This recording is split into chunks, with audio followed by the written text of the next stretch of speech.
Not really touring at the moment, but when we got the offer to come and play in Sweden, it's somewhere that we've not played before, so we were instantly keen and intrigued to come over and see what it's like. So yeah, we couldn't turn it down really.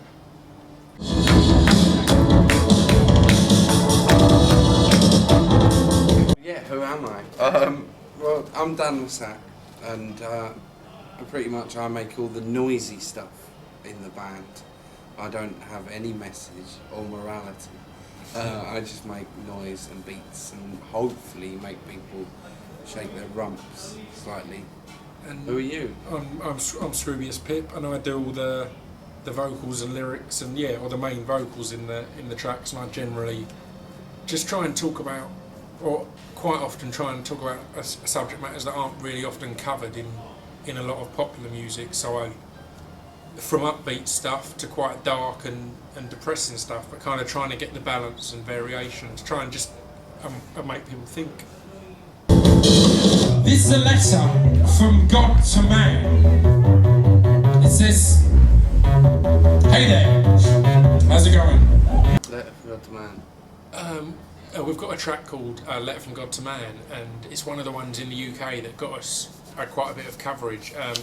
And lyrically, it's basically exactly what it sounds like. It's my interpretation of what God would say if he was to write a letter to man at this state, and what kind of a mess we've made of the planet and things like that. And it's not anti-religion, it's not pro-religion. It's using that as a template to get a message across.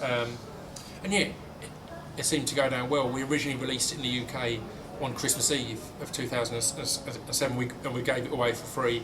And the idea was kind of, particularly at Christmas, where, I mean, all over the world, it's very much a commercial holiday now, and it's kind of, we wanted to hopefully, at a time when people are with their family and everyone's together, to try and get a discussion that goes a little deeper than, what's the latest toy, or things like that. So. And that was part of the reason for releasing it for free as well. We never liked the idea of Christmas singles and things, so it was quite nice to get the opportunity to do it for free. And yeah. Really, I think a lot of it is more just a social commentary, and we don't claim to be political experts, but in the UK at the moment, we've been making a lot more kind of political statements than we had previously because of the European elections recently. Yeah, because obviously in the UK we've got a party called the British National Party, which are a racist neo-fascist party that used to be the National Front, which were linked to a lot of neo-fascist parties in Europe. And as they've gained a couple of MEP seats in Europe, it's been really important for us to be able to use music and use just our social networking to try to get people voting and try to get people out there voicing their opinion, because without voting you don't get free society, you get the society of the people willing to vote. Because for years I didn't vote because my opinion was I don't support any of the parties, but this year I voted, and I've not told anyone who I voted for, because I didn't particularly support the people I voted for. My vote was more against the BNP. So in voting, even if it's not someone that you agree with all their policies, it's a vote to keep out, the worst of the evils in a way. Yeah, so yeah. We released our debut album Angles in 2008. And that's kind of what we're promoting in a way. Although we've promoted it all last year in the UK, in America, in Japan, all over the place. Sweden is somewhere we've not. Although it's been released, it's not somewhere that we've been able to physically come over and say, look, here's some of our songs. I mean, people might have heard one or two songs online, but it's great to get out and do live shows and show the depth and variation in the album. It's a weird album because it's a mixture of styles, both musically and lyrically, really, or content. Yeah.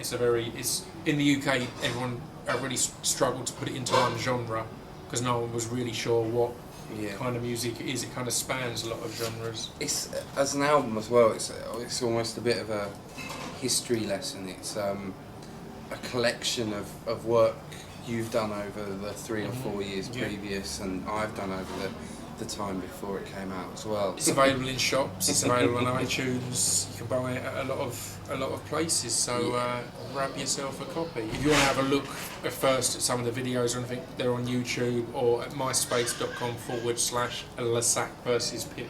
How? We both grew up in a very small town in Essex called Stamford-le-Hope. There's not really a lot there. There's a few pubs with aggressive people in, a pool hall. Joseph Conrad came from there, lived there for a while. He lived there for a while, he hated it though. Hated it. And he wrote horrible things about it. I love it. I've recently moved from one part of Stamford to another part of Stamford. I vow to never leave. But it's not a great tourist attraction. No. Whereas officially, I actually come from a town called Corringham, which is adjoined, it's neighbours with Stamford.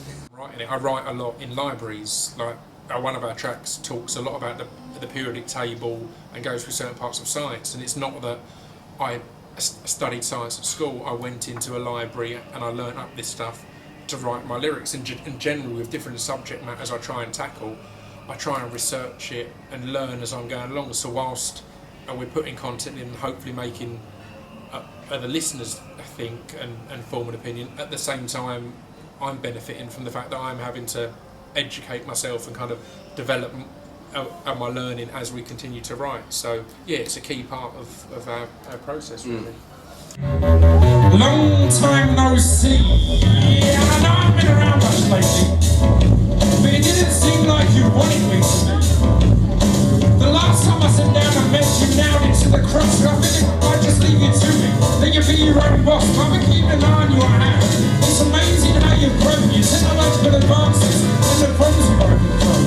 What a beautiful life, great with such grace and such finesse. Must admit there are a few things I'm afraid that have impressed me less. So I'm writing to apologise for horrors you make me my name. But I was never what I intended. Maybe I should take my share of the blame. What I could have tried to correct with all those religion getting to full swing.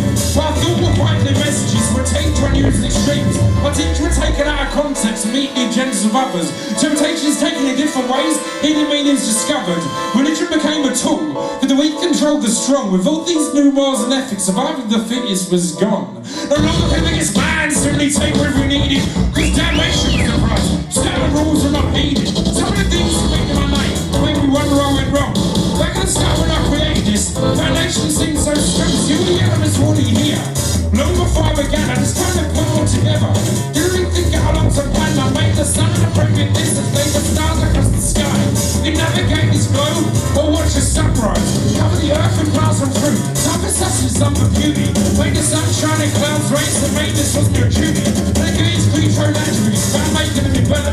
Gave you all your space to grow, in your own way space to develop. I didn't know there's such developments called rifts and jealousy. Launching a war against each other.